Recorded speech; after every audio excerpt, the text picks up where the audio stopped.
terrifying dating site reveals what strangers really think of you. So it's called Beta Dater. And Beta Dater is a data-driven dating experience. Very interesting. So first you're going to fill out your application, your job, your age, what your interests are, and then Beta Dater is going to pair you up on 3 different dates over a 3-course meal.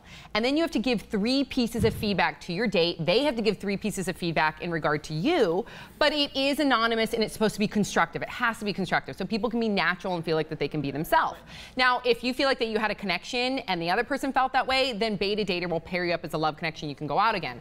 However, here's the interesting part. So then they give you, after the dates, because it's 3 dates in 1, then they give you a dating diagnostic. And this is where all of your feedback is aggregated and presented to you. So for example, A, compares your self-perception to that of your dates.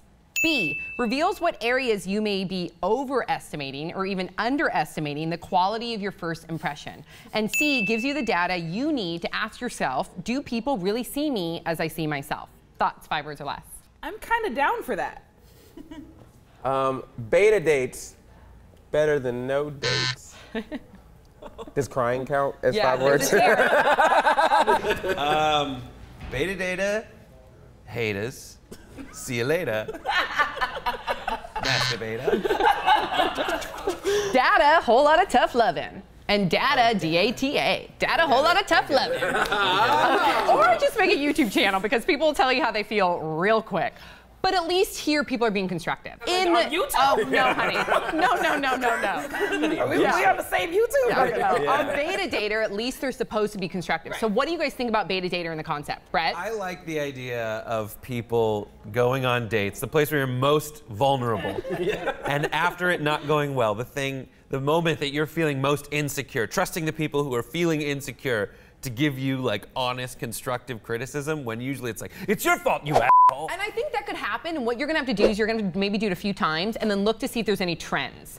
You know, obviously there's gonna be some variables involved, or someone may be in a bad mood, or you may rub them the wrong way, and so even if they think they're being constructive, there's some sort of bias in there. Right. However, if you can see that there's like a number of people keep saying that you talk too much about yourself, or you're not looking them in the eye, then you know those are some obvious trends that maybe you can work on. One of the reasons I'd actually do it, you can ask the opinion of your friends or whatever it is. Oh, like, oh, do you think I'm bubbly and oh yeah, girl, you're so friendly. You're so awesome. You know, but because they're your friends, they see you through a certain filter. So I don't think that they're necessarily trying to mislead you. They just legitimately see you a specific way. We need what kind of friends you have. Mine are really mean to me. So you just have to ask your friends, and then you get the Beta Dater experience. Yeah, I think they're more negative than is truthful, but that's just my friends. So if you have tough skin, you think that this could be a great experience for somebody to grow and evolve and learn from some tough love. Yeah. To your point of feeling vulnerable, the other person's also feeling vulnerable too. Because you're each giving each other feedback. I think there's an awareness of that. Right. That is going to make the other person just as,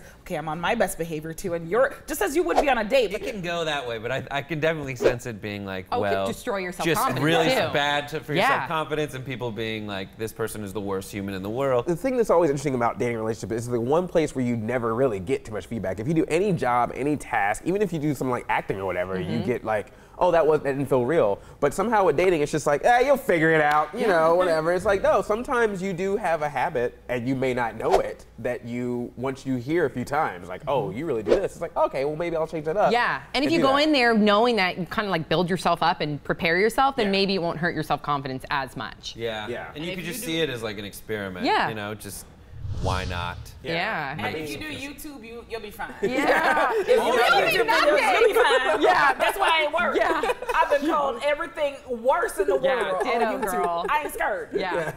What you gonna do? Yeah. Say something. No problem. Say something. Do it. I want you to try to break me. Yes. I've been on YouTube, baby. Has anything ever like almost broken you? Or just one that stands out in your mind as like the worst comment? I mean, there was one that was literally about like 16 words of how many types of I'm sorry. Of how many types of nigga with the ER at the end that I am. How offensive. And how I like, you're the fattest, ugliest, and I'm like, wow. Oh, so Get you off subscribe my to YouTube. chin. What was your reply? Dad. All right, we're gonna leave on that note. I love it. Okay, what do you guys think about Beta Dater? Would you do Beta Dater? Let us know your thoughts in the comment section below. Don't forget to subscribe. We'll see you all next time on Pop Trigger. We want to do a special thanks to MLTD.com. So if you want any of the clothes that we have worn, you can go to MLTD.com and you can put Pop Trigger in the checkout and you get 20% off. Boop.